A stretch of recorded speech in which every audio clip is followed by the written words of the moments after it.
सम्यक दर्शन के कथन के अनुसार यदि 8 गुण नहीं है तो सम्यक दर्शन नहीं होगा।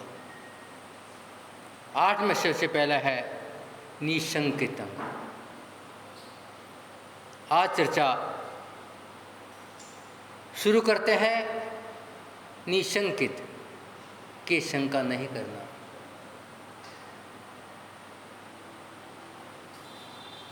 बाल भक्त हूँ आस है, पूर्ण करो जगदीश, सम्यक दर्शन पा सकूं ध चरणों में शीश। वास्तव में सम्यक दर्शन एक ऐसी वस्तु है, इससे बढ़कर कुछ नहीं है। लेकिन मैंने आज तक सम्यक दर्शन क्यों नहीं पाया? क्योंकि मैंने भगवान की वाणी पर शंका की। और आप कहते हैं एक शंका महाराज बता देना। शंका नहीं होती, जिज्ञासा होती है। कहते ना आचार्य ये महाराज शंका समाधान करते हैं, नहीं, जिज्ञासा शांत करते हैं। शंका होगी तो मिथ्या दृष्टि होगी, शंका कभी नहीं होती। तो कहने का मतलब है कि हम वास्तविकता जानना चाहते। निशंकितंग एक कथा से शुरू करते हैं। एक बार की घटना, एक साधु समुद्र के किनारे एक अपनी झोपड़ी बना करके उसमें रहता था और वहीं पर अपनी साधना करता था। मगर संध्या का समय है आज साधु ने देखा, जो कि पहले देखा, एक महिला और एक युवक सामने दूरी पर बैठे हैं। यह दृश्य उसने कभी नहीं देखा। युवक के हाथ में एक बोतल और महिला लेटी हुई। उसने महिला के गले में हाथ डाला, लो पी लो। वो मना कर रही है। वो कहता पीनी पड़ेगी। ये बात उड़ती उड़ती साधु ने सुन लिया और साधु को क्रोध आ गया। हे प्रभु, ये देखने से पहले मुझे क्यों नहीं उठा लिया? इतना घोर पाप। वो न जाने क्या क्या विचार कर रहा था। संध्या का समय है, भगवान की भक्ति करनी थी और ये पाप देख रहा। हे प्रभु, मुझे तो उठा ही ले। लेकिन इसी बीच में एक आवाज आई कि 6 युवक जो समुद्र में जल क्रीड़ा के लिए आए थे और एक नाव में जल क्रीड़ा का आनंद ले रहे थे। तूफान आया, नाव डगमगाई और नाव उल्टी हो गई। सारे के सारे चिल्लाए, बचाओ बचाओ बचाओ बचाओ। साधु ने भी भगवान से प्रार्थना की, भगवान बचाओ। मगर खाली प्रार्थना काम नहीं करेगी। प्रार्थना के साथ में पुरुषार्थ चाहिए। पुरुषार्थ किया नहीं।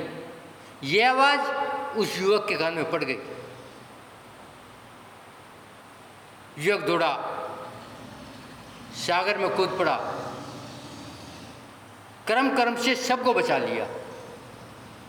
खींच खींच करके समुद्र के किनारे लाकर पटक दिया।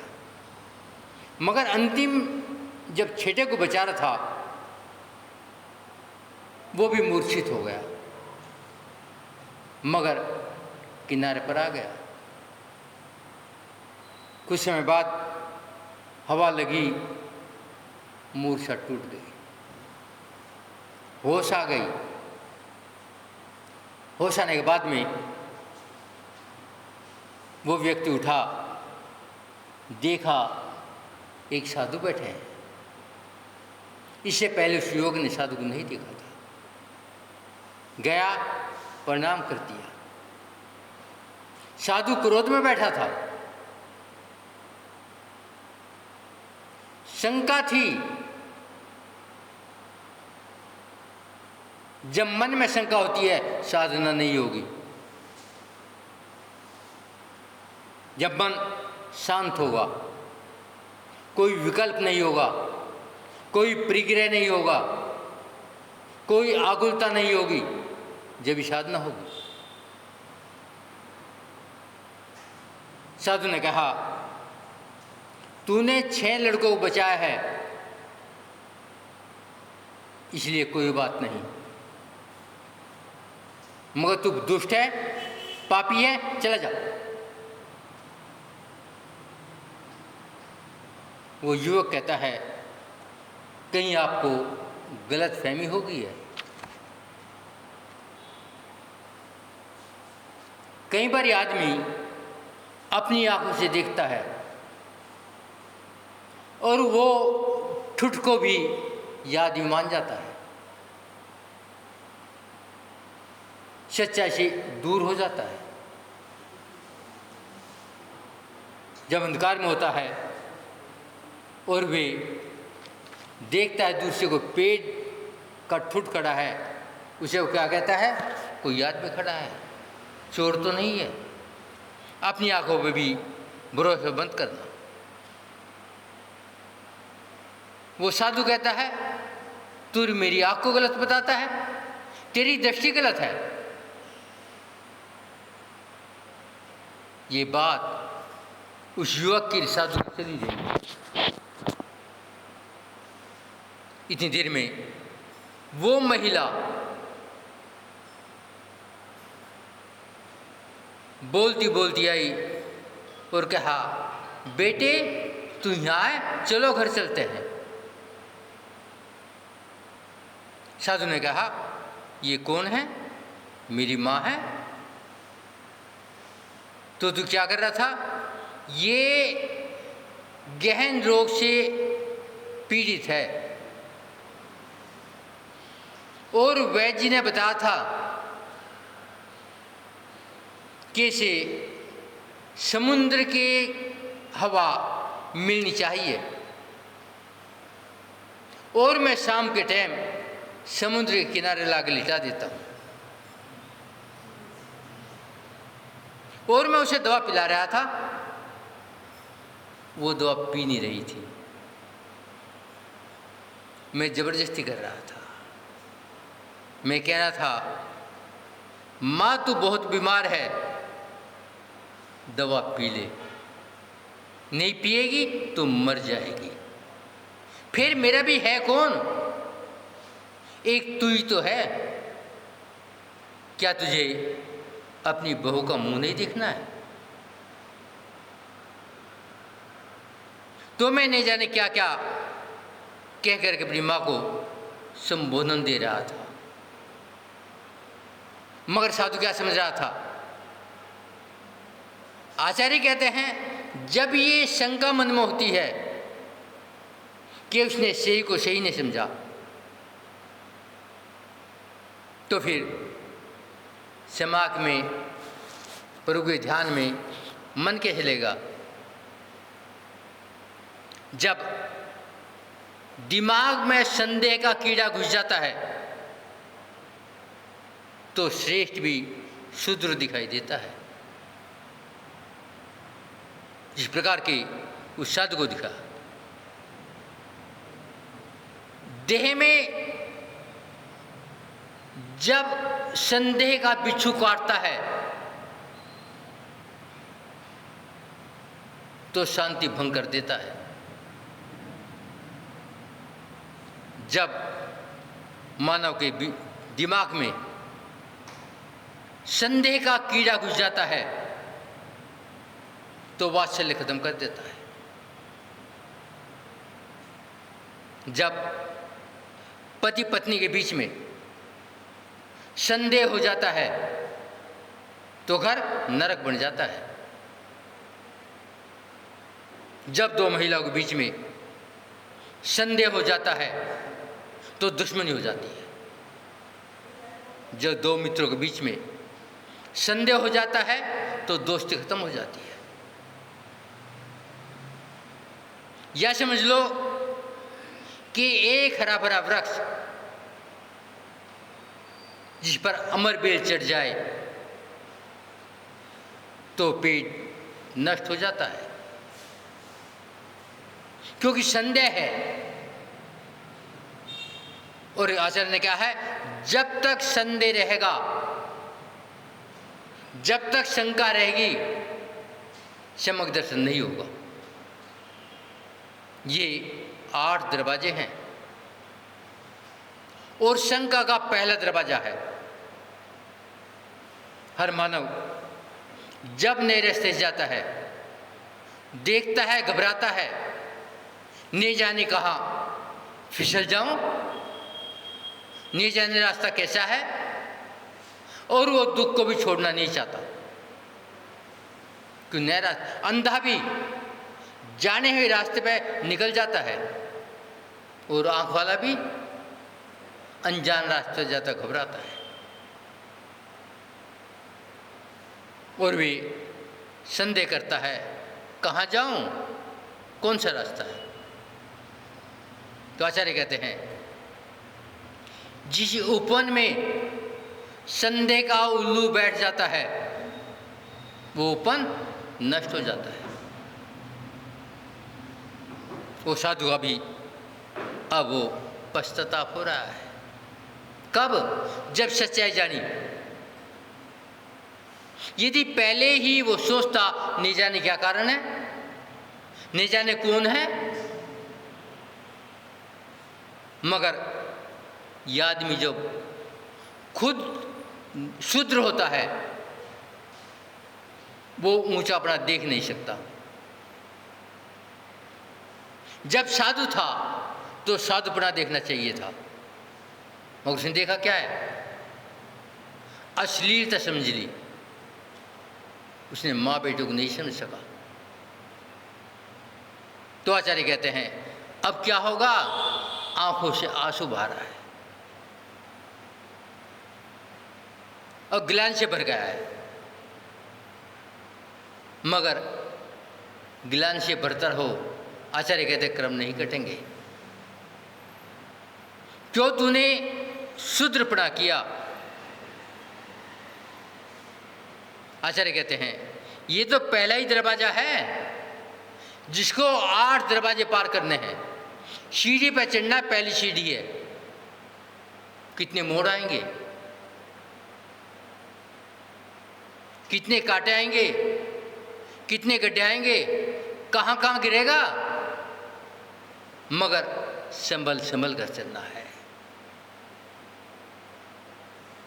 तो आचार्य कहते हैं, ये कौन सा दरवाजा है? शंका का पहला दरवाजा है।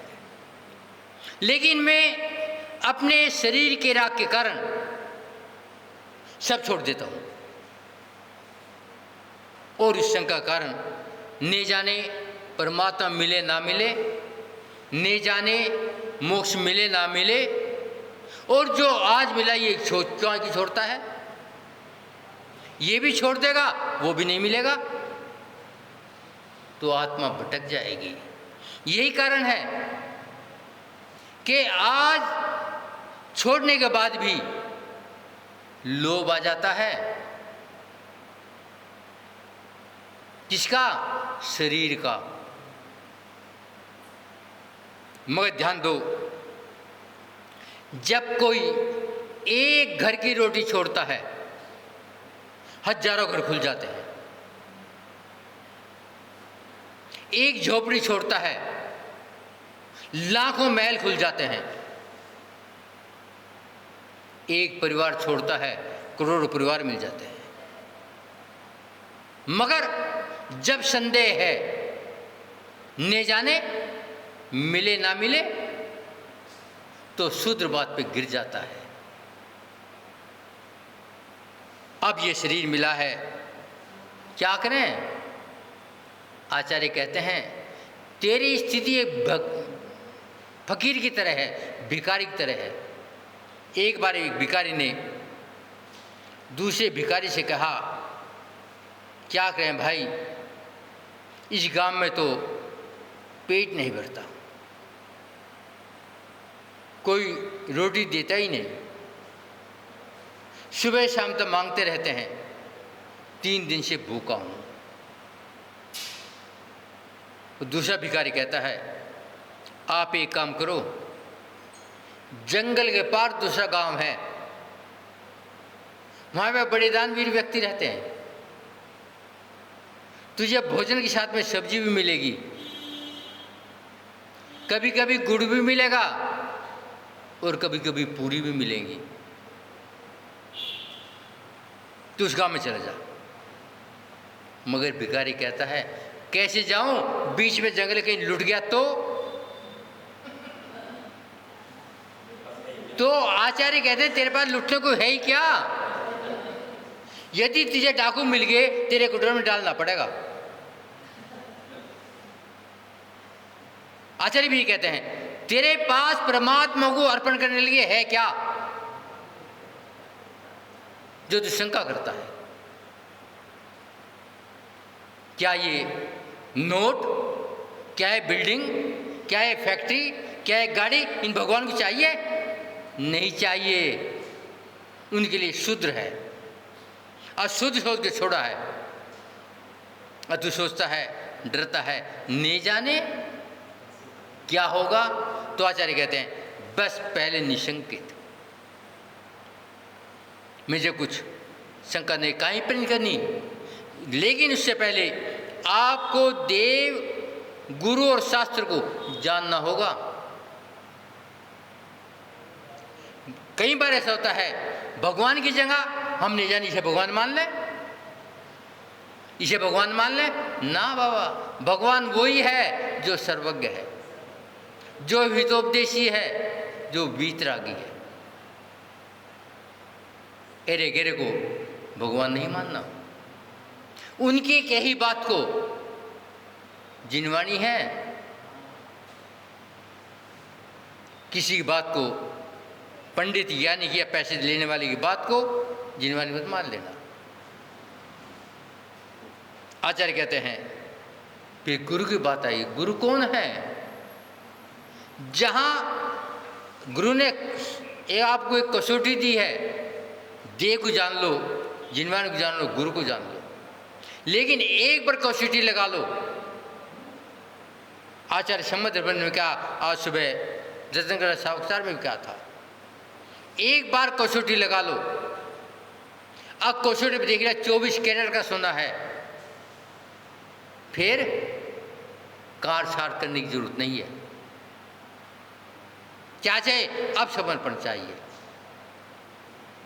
ना आपसे भगवान कुछ लेंगे, ना जिनवाणी कुछ लेगी, ना गुरु कुछ लेंगे।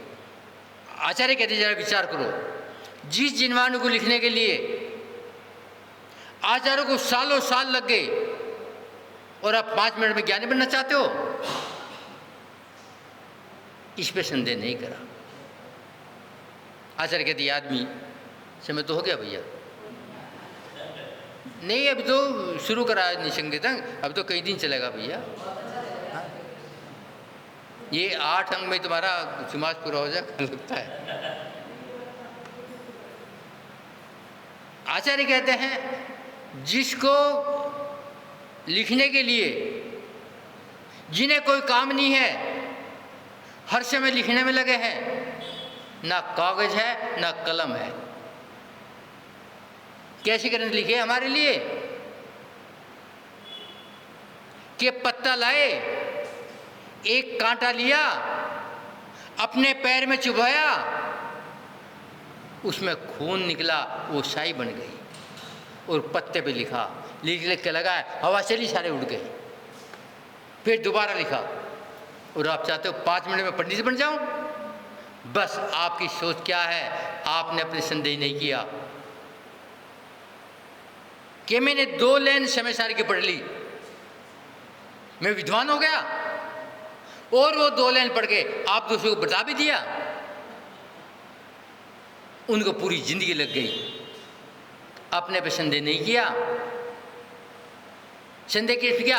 भगवान पर कर लिया, उनकी वाणी पकड़ लिया, गुरुओं पर कर लिया, अपने पे कर। मगर ये आदमी बहुत बेईमान है, अपने पे संदेह करना नहीं चाहता कि ये जन धन कमाया है, ये पद है, ये प्रतिष्ठा है, ये परिवार है, ये कोठी है, ये महल है, ये गाड़ी है, ये रहेंगी नहीं रहेंगी। इतनी इतनी छोटी छोटी दीवार, इतना मजबूत महल, क्या मौत आएगी नहीं आएगी? कभी संदेह किया? इतना बड़ा व्यापार फैलाया, क्या ये व्यापार रहेगा? इस पर संदेह नहीं करता। काय पे संदेह करता है? उस रास्ते पर जिस पे भगवान गए हैं, टेढ़ा मेढ़ा है, कांटे भी हैं, जंगली जानवर भी हैं, मगर संदेह कर लेता है। उन पर संदेह करता है जिन्हें कुछ चाहिए नहीं। तो कहने का मतलब है, जब तक निशंक नहीं होगा, पहली सीढ़ी है, जब तक पहली सीढ़ी पैर नहीं रखेगा, ऊपर छत पर नहीं जा सकता। आचार्य कहते हैं, यदि शिखर पर झंडा लगाना है, कौन से शिखर पर? मुक्ति वाले शिखर पर, तो वहाँ शूद्र आदमी नहीं लगा, वहाँ छतरी लगा सकेंगे। और निषेधनिया में कौन प्रसिद्ध हुआ? अंजन चोर, छतरी थी। तो बंधुओं, आज वाणी को विराम देते हैं, बाकी निषेध की चर्चा दोबारा होगी। ओम शांति।